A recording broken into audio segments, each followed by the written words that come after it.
लग्नानंतर होईलच प्रेम मालिकेच्या आजच्या जबरदस्त भागामध्ये काव्याचं कौतुक झालेलं असतं, ते सुद्धा इथे असलेल्या राज्याध्यक्ष मॅडमकडून. आणि त्याचबरोबर इथे आर्याने जेव्हा जीवाच्या हातावर किस केले तेव्हा मात्र नंदिनी भडकले. सोबतच मानिनी मात्र स्वतःला मूर्ख म्हणते आणि पार्थबरोबर जीवा काव्याला नंदिनीला सुद्धा एका सरळ लाईनमध्ये उभी करून, तुम्ही माझ्यासोबत काय खोटं बोलताय, काय लपवताय हे एकदाचं सांगाच, म्हणजे मी डोकं फोडून घ्यायला रिकामी. हे सगळं आपल्याला याच्या भागात पाहायचं आहे, त्यामुळे व्हिडिओ शेवटपर्यंत पहा. प्रेक्षकांनो, सुरुवातीला आपण मालिकेमध्ये पाहतोय जीवा आणि नंदिनी हे दोघेही जण आर्यासाठी टिफिन घेऊन गेलेले असतात. आर्या मात्र खूप जास्त घाईघाईमध्ये खाते तेव्हा तिला ठसका लागतो. जीवा तिच्या पाठीवर हात फिरवत असतो तर नंदिनी पटकन तिला पाणी प्यायला देते आणि तेव्हा जाऊन कुठेतरी तिचा ठसका थांबलेला असतो. पण जीवाचा हात मात्र एक तिच्या हातावर असतं तर दुसरा हात पाठीवर असतो आणि तो तिच्या पाठीवर हात फिरवत असतो. नंदिनी हे सगळं पाहते, तिला थोडासा त्रास होतो, पण तेव्हा बोलते जेव्हा आर्याचा ठसका कमी होतो. नंदिनी म्हणते, जीवा तिचा ठसका थांबलाय आता. असं म्हटल्याबरोबर जीवा पटकन शॉक लागल्यासारखंच दोन्ही हात बाजूला करतो आणि त्यानंतर नंदिनीकडे पाहतो. आर्यासुद्धा कुठेतरी जाऊन ह्या दोघांकडे पाहत असते. दुसरीकडे आपण पाहतो आता इथे मात्र पार्थ आणि काव्याचा हा जो काही प्रोग्राम आहे आणि त्या प्रोग्रामला आता 4 चांद लागलेले असतात. पार्थ म्हणत असतो, खरं सांगू का काव्या, आपण आत्ता ह्या ज्या गोष्टी केल्यात ना, त्यामुळे बऱ्याच काही व्यवस्थित झालेला आहे.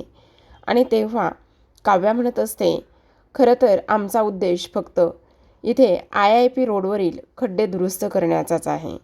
आणि तुम्हाला एक गोष्ट सांगू का, आम्ही बऱ्याच ठिकाणी फिरलो, बरंच काही केलं, पण आमच्या कामाची अशा पद्धतीने दखल घेतली जाईल हे आम्हाला माहितीच नव्हतं. आम्ही ठरवलेला तो प्रोटोकॉल अशा पद्धतीने यशस्वी होईल आणि तो होतोय हे मात्र आम्हाला फार जास्त आनंदाचं आहे. तेवढ्यातच आता पोलिसांची गाडी आलेली असते आणि जेव्हा पोलिसांची गाडी येते तेव्हा मात्र काव्या त्या येणाऱ्या गाडीकडे पाहतच असते. काव्या म्हणत असते, काय हो देशमुख, आता बहुतेक मला हे पोलीस अरेस्ट करायला आले आहेत. तेव्हा पार्थ म्हणत असतो, मी बरा होऊ देईल तुम्हाला अरेस्ट, मी आहे ना. मी त्यांना सांगेल की मला त्यांच्या जागी मी हे सगळं केले आणि मला तुम्ही अरेस्ट करा. तेव्हा काव्या म्हणत असते, पण देशमुख, आपल्या बेबोचं काय? आपला बेबोसुद्धा बहुतेक ना कृष्णासारखा जेलमध्ये जन्माला येणार आहे. डॅशिंग काव्याचा डॅशिंग बेबो होईल असं इकडे काव्या बोलत असते. पार्थ तिला म्हणतो, अशा वेळीसुद्धा तुम्हाला मस्करी सुचते का? काय चाललंय तुमचं? जरा गप्प बसणार आहात का? असं ती बोलते. जेव्हा पोलीस इन्स्पेक्टर समोर येतात तेव्हा पार्थ म्हणत असतो, हे बघा, ह्या सगळ्या गोष्टीमध्ये ना माझ्या बायकोची म्हणजेच काव्या देशमुखची काही चूक नाही. तुम्हाला जर अरेस्ट करायचंच असेल ना तर तुम्ही मला अरेस्ट करा. ह्या सगळ्या गोष्टीमध्ये त्यांची काही चूक नाही असं इथे तो बोलत असतो. तेवढ्यातच आता पोलीस म्हणत असतात, एक मिनटं, आम्ही तुम्हाला अरेस्ट करायला मुळात आलोच नाही. तुम्हाला असं का वाटतंय की आम्ही तुम्हाला अरेस्ट करायला आलो आहे म्हणून? मग आता काव्या म्हणत असते, मग तुम्ही इथे का आलेला आहात? म्हणजे आमच्या कामाची दखल खरंच एवढ्या लवकर घेतली गेली आहे का? तेव्हा पोलीस म्हणत असतात, खरं तर इथे अरेस्ट करायची गरज तुम्हाला नाही आहे. तेव्हा काव्या म्हणत असते, म्हणजे मला नाही समजलं की तुम्ही कशाबद्दल बोलताय म्हणून. तर आता पोलीस म्हणत असतात, समजेल तुम्हाला, ते सगळं काही लवकरच समजेल. कायदा हातात घेतलाय ना तुम्ही, मग कायदा हातात घेतल्यामुळे आता त्याचे काय परिणाम होत आहेत हे तुम्हाला सुद्धा लवकरच समजेल. तेवढ्यातच आता इथे पुन्हा एक गाडी आलेली असते. जेव्हा ती गाडी येते तेव्हा काव्या पुन्हा त्या येणाऱ्या गाडीकडे पाहतच असते आणि तेव्हा काव्या म्हणत असते, आता आणि काय झालेलं आहे? कोण आलं असेल? आता पाहते तर काय, त्या गाडीतून इथे IAS मॅडम म्हणजेच राजाध्यक्ष IAS मॅडम त्या गाडीतून उतरतात. तेव्हा मात्र काव्याला अजूनच धक्का बसतो. आता इथे मात्र त्या म्हणत असतात, काय मिसेस काव्या, भावी IAS आहेत ना तुम्ही? मग भावी IAS आहात तर सगळी कामं तुम्हीच करायचं ठरवलं आहे का? तुम्ही कायदा हातात घेताय, कळतंय का तुम्हाला तुम्ही काय केलंय ते? तुम्हाला असं वाटतंय का की तुम्ही खरंच IAS झालायत म्हणून? तुम्ही आय एसचा अभ्यास करताय, पण तुम्ही आणखी आय एस झाला नाही आहात, ही गोष्ट तुमच्या लक्षात येते का? असं म्हटल्याबरोबर काव्या मात्र इथे सॉरी म्हणत असते आणि म्हणत असते, सॉरी मॅडम, माझा असा दुसरा काहीच हेतू नव्हता. असं कसं? तुमचा दुसरा काहीच हेतू नव्हता असं कसं? तुमचा हेतू कोणताही असो, पण तुम्ही तर इथे माती खाल्लेलीच आहे ना. एवढंच नाही तर तरीसुद्धा इथे तुम्ही सगळे कामं स्वतः करण्याचा निर्णय घेतलेला आहे का? असं सुद्धा आता इकडे त्या बोलत असतात. आता हे सगळं काही बोलून झाल्यानंतर आपण पाहतो इथे आता दुसऱ्या बाजूला खरं तर आर्या ही नंदिनीला स्वारी म्हणत असते आणि म्हणत असते, खरं सांगू का नंदिनी, खरंच मनापासून स्वारी बरं का. म्हणजे तुला एक गोष्ट सांगू का, मी आज जरा खूपच विचित्र पद्धतीने खाल्लंय ना, म्हणजे काय करू, माझं ना जेवण म्हणजे ना वीक पॉईंट आहे आणि मला भूक लागली ना काही समजतच नाही आहे. स्वारी हा नंदिनी, खरंच स्वारी. नंदिनी म्हणत असते, इट्स ओके, पण तुला इथून पुढे काळजी घेतली पाहिजे. तेव्हा आर्या म्हणत असते, तुला सांगू का, काय जेवण होतं, काय कम्माल जेवण होतं, बाप रे बाप. तो मस्त मऊ लुसलुशीत भात, त्या पोळ्या, भेंडीची भाजी आणि ती वरणावर टाकलेली दिलेली फोडणी, त्यावर साजूक तुपाची धार आणि वरून पेरलेली कोथिंबीर, वा वा वा वा वा. खरंच असं जर मला कुणी रोज जेवण भरून देणार असेल, भरवणार असेल, घालणार असेल ना, तर मी त्या माणसाच्या कधीही प्रेमात पडायला तयार आहे, असं आर्या बोलत असते. तेवढ्यातच नंदिनी म्हणत असते, मग तर तुला रोजच हे जेवण दिलं पाहिजे आम्ही. आणि तुला सांगू का, हे बघ, तुला जर तुझी जर काही हरकत नसेल ना, तर आम्ही असं जेवण नक्कीच तुझ्यासाठी बनवू. तेवढ्यातच हे कोणी बनवलं असेल असं म्हणता क्षणी जीवाने त्या वर्णाला फोडणी दिली होती असं नंदिनी सांगते. तेव्हा मात्र आर्या कसल्याच विचार करत नाही आणि ताबडतोब इथे आता ती जीवाचा हात हातात धरते आणि त्यावर किस करत असते. आता किस केल्यानंतर नंदिनीला मात्र थोडंसं कसं तरी वाटत असतं. नंदिनी थोडीशी अवघडल्यासारखी झालेली असते. मग आता इथे हे सगळं काही झाल्यानंतर आपण पाहतो की इथे आता जीवाचं लक्ष नंदिनीकडे जातं. आर्याला एक इमर्जन्सी आलेली असते आणि त्यामुळे ती इमर्जन्सीसाठी निघून जाते आणि म्हणत असते, हे कोशिंबीर आणि हे सगळं इथेच ठेव, मी रिटर्न आली ना तर नक्कीच खाऊन घेईल. असं म्हणून आता आर्या निघून जाते. तर नंदिनीचा चेहरा थोडासा पडलेला असतो. दुसरीकडे आपण पाहतो इथे आता काव्याचं कौतुक हे सुरू असतं. आता इथे त्या आय एस अधिकारी म्हणत असतात, खरं तर मी तुमची गंमत करत होते आणि तुम्हाला सांगू, हे इन्स्पेक्टर खूप लॉयल आहेत बरं का. तुम्हाला असं वाटत असेल की त्यांनी इथे काही चुकीच्या गोष्टी केल्यात, पण तसं मात्र अजिबातच नाही. तुम्हाला एक गोष्ट सांगू का, सगळ्यात महत्त्वाची, त्यांनी तुम्हाला मदत केली नाही, तर ती तुम्हाला त्यांनी का मदत केली नाही तर हे मी तुम्हाला सांगते. कारण त्यांना मीच तसे अधिकार दिले होते आणि सांगितलं होतं की मलासुद्धा बघायचं आहे की ही होणारी भावी आय एस फक्त तुमच्यापर्यंत येऊन पोहोचते का, की जर तुम्ही तिला मदत केली नाही तर आणखी काही वेगळ्या गोष्टी करते, हे मला दाखवून द्यायचं होतं.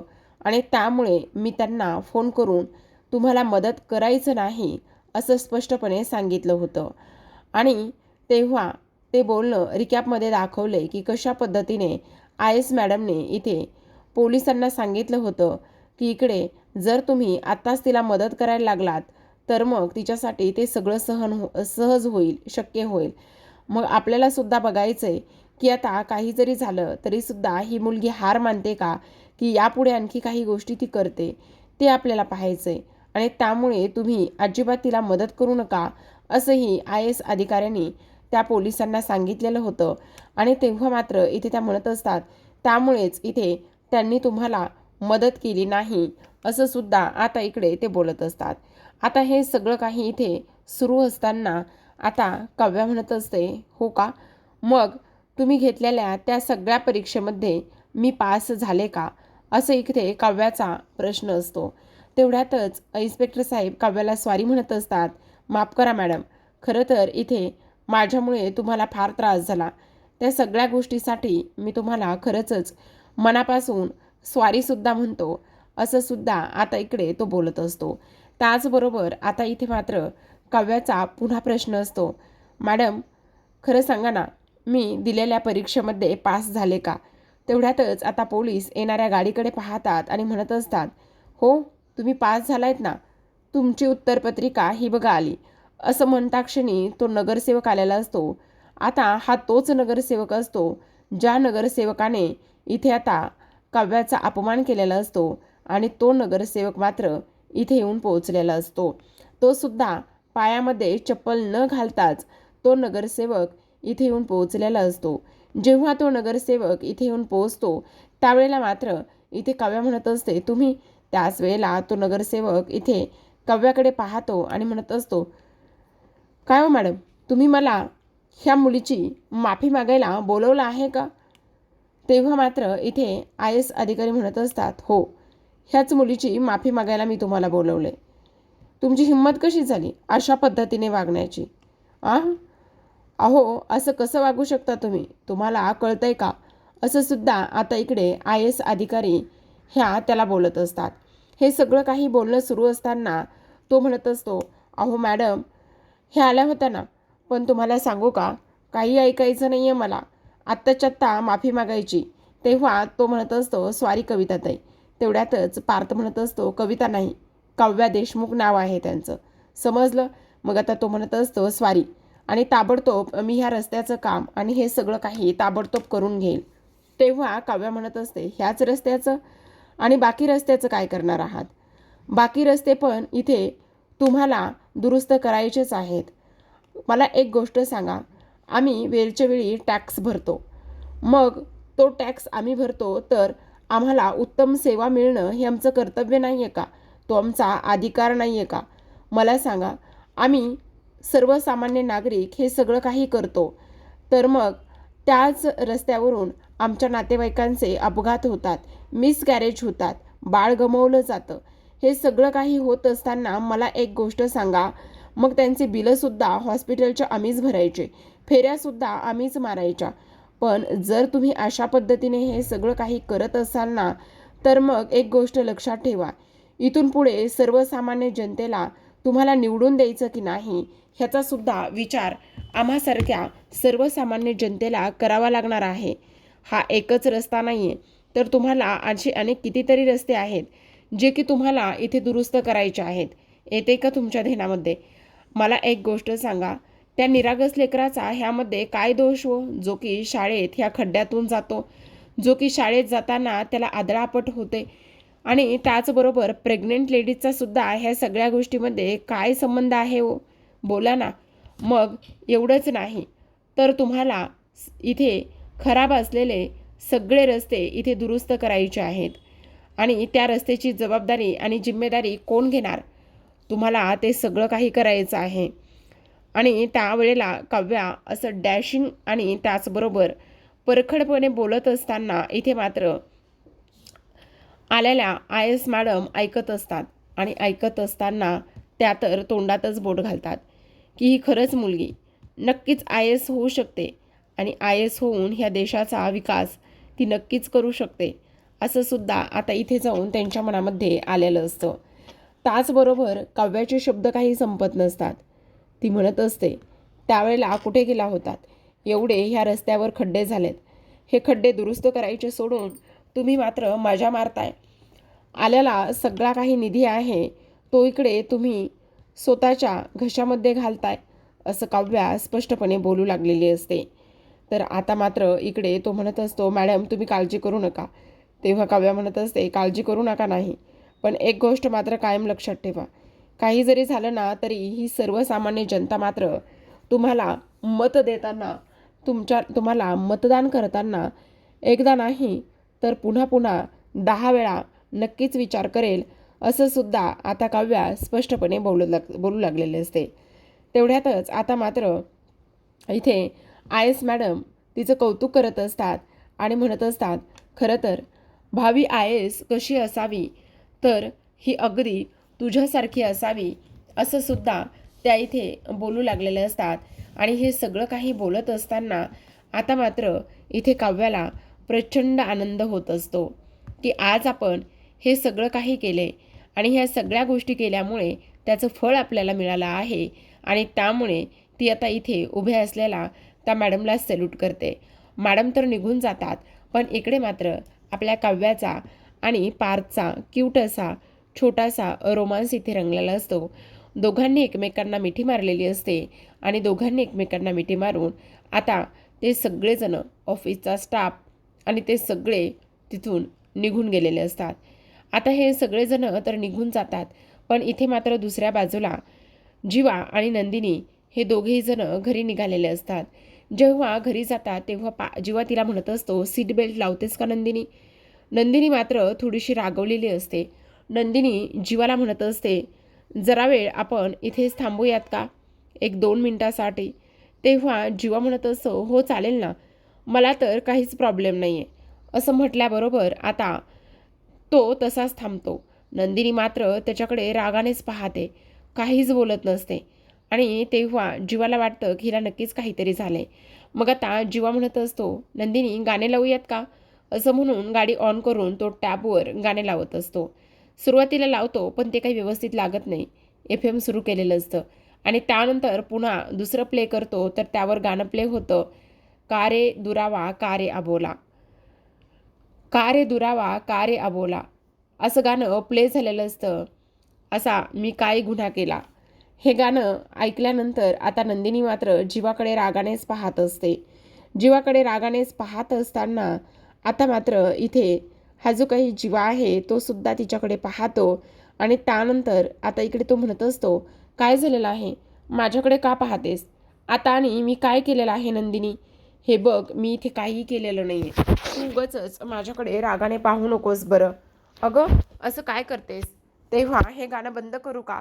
असं म्हणून आता लगेचच जीवा मात्र ते गाणं बंद करतो आणि त्यानंतर नंदिनी समोर इथे कान पकडतो आणि तिला स्वारी म्हणत असतो. जेव्हा नंदिनी समोर तो कान पकडतो तेव्हा नंदिनी मात्र पुन्हा एकदा त्याच्याकडे रागानेच पाहत असते. आता जीवाला समजतं की नंदिनीला नक्कीच काहीतरी झाले. मग आता इकडे तो म्हणत असतो, सांग ना, बोल ना, अगं मी काय केलेलं आहे, तू माझ्यावर एवढी का बरं चिडलेली आहेस, नेमकं काय झालं आहे, असं इकडे आता तो विचारत असतो. तेव्हा मात्र नंदिनी म्हणत असते, हो का, तुम्ही काहीच केलं नाही आहे का? आता बनवा, द्या, वरणाला फोडण्या द्या, तिला वरण भात, डाळ भात, साजूक तुपाची धार, हे सगळं काही खाऊ घाला. आता तुम्ही भरवा, तिला आणखी जेवण भरवा आणि त्यानंतर जेवण भरल्यानंतर तिच्याकडून इथे तुम्ही तुमच्या हातावर किससुद्धा घ्या. ह्या सगळ्या गोष्टी तुम्ही करा. मग आता मात्र जीवा हसायला लागतो. तो म्हणत असतो, अगं नंदिनी काय आहे, वेडी आहेस का तू? तेव्हा नंदिनी म्हणत असते, हसायला येतंय तुम्हाला, हसायला येतंय? आता मला सांग, तुझी ती अल्लड बहीण, त्याचबरोबर तुझी ती इथे डॅशिंग बहीण मनाला वाटते तेव्हा तशी वागते, त्यामध्ये तू मला का दोष देतेस? अगं तिने माझ्या हातावर किस केलाय, त्यामध्ये माझी काय चूक आहे? तू मला ह्या सगळ्या गोष्टींचा दोष का बरं देतेस नंदिनी? तेव्हा नंदिनी ती त्याच्याकडे रागानेच पाहत असते आणि तेव्हा ती म्हणत असते, पण तुम्हाला काय गरज होती हात तिच्या हातामध्ये देण्याची? तेव्हा मात्र जीवा म्हणत असतो, अगं वेडी आहेस का नंदिनी, तिने माझ्या हातावर किस केला, मी काही तिच्या हातावर किस केला नाही आहे. आणि तुला सांगू का, याला ना ॲप्रिशिएट किस असं म्हणतात. आता मला सांग, जर तू एखादं जेवण वगैरे बनवलंस आणि तू एखादं जेवण बनवल्यानंतर जर तू बनवलेलं जेवण एखाद्याला आवडलं आणि त्याने जर तुझ्या हातावर किस केला तर त्याला ॲप्रिशिएट किस असं म्हणतात. यामध्ये माझी काय चूक आहे? तेव्हा नंदिनी मात्र म्हणत असते, असा किस मी कोणालाही करू देणार नाही आणि त्याचबरोबर माझा हातसुद्धा मी कधी कोणाच्या हातामध्ये देणार नाही, मला हे अजिबात आवडलं नाही, असं नंदिनी स्पष्टपणे जीवाला सांगत असते. तेव्हा मात्र जीवा हसायला लागलेला असतो आणि पुन्हा एकदा तिला स्वारी म्हणत असतो. तर आता प्रेक्षकांनो, आजच्या भागामध्ये एवढंच. चा भाग खूपच इंटरेस्टिंग असा आहे बरं का, कारण विजयने आणि त्याचसोबत रम्याने पूर्ण आग लावलेली असते. जेव्हा काव्या आणि पार्थ येतात तेव्हा मात्र मानिनी सरळ सरळ पार्थचं थोबाड फोडत असते. काव्याला एवढं सगळं काही गरोदरपणामध्ये तू का करायला लावलेलं आहेस, तुला कळत नाहीये का, मूर्ख आहेस का तू, म्हणून त्याचं थोबाड फोडते. मग आता जीवा मानिनीला म्हणत असतो, अगं आई असं काय करतेस, एकदा दादा काय म्हणतोय ते तू ऐकून तरी घे. मग आता मानिनी म्हणत असते, ह्या मूर्ख आईला आणखी किती मूर्खात काढणार आहात तुम्ही, ह्या मूर्ख आईपासून आणखी काय काय आणि कशा पद्धतीच्या गोष्टी तुम्ही लपून ठेवणार आहात, कळतंय का तुम्हाला, असं इकडे ती बोलत असते. पण तरीसुद्धा जीवा मानिनीला समजावतो आणि म्हणत असतो, अगं आई असं का करतेस, एकदा दादाचं म्हणणं तरी ऐकून घे, त्याला काय म्हणायचं आहे म्हणून. त्यानंतर मानिनीचा मोर्चा इकडे जीवाकडे वळतो आणि ती म्हणत असते, अरे बाबा, तू सुद्धा आणखी माझ्यापासून जर काही लपवून ठेवलं असशील, जर काही लपवलं असशील, तर ते तू एकदाच सांगणार आहेस का मला, सांगून टाक एकदाचं, असं सुद्धा आता इकडे ती बोलत असते. आणि त्यानंतर मात्र काव्या रडायला लागलेली असते. तर इथे मात्र नंदिनी आणि त्याचसोबत जीवा ह्या दोघांना सुद्धा खूपच मोठा धक्का इथे बसलेला असतो. तर प्रेक्षकांनो, पाहत राहा लग्नानंतर होईलच प्रेम. भेटूयात उद्याच्या भागामध्ये. तोपर्यंत धन्यवाद.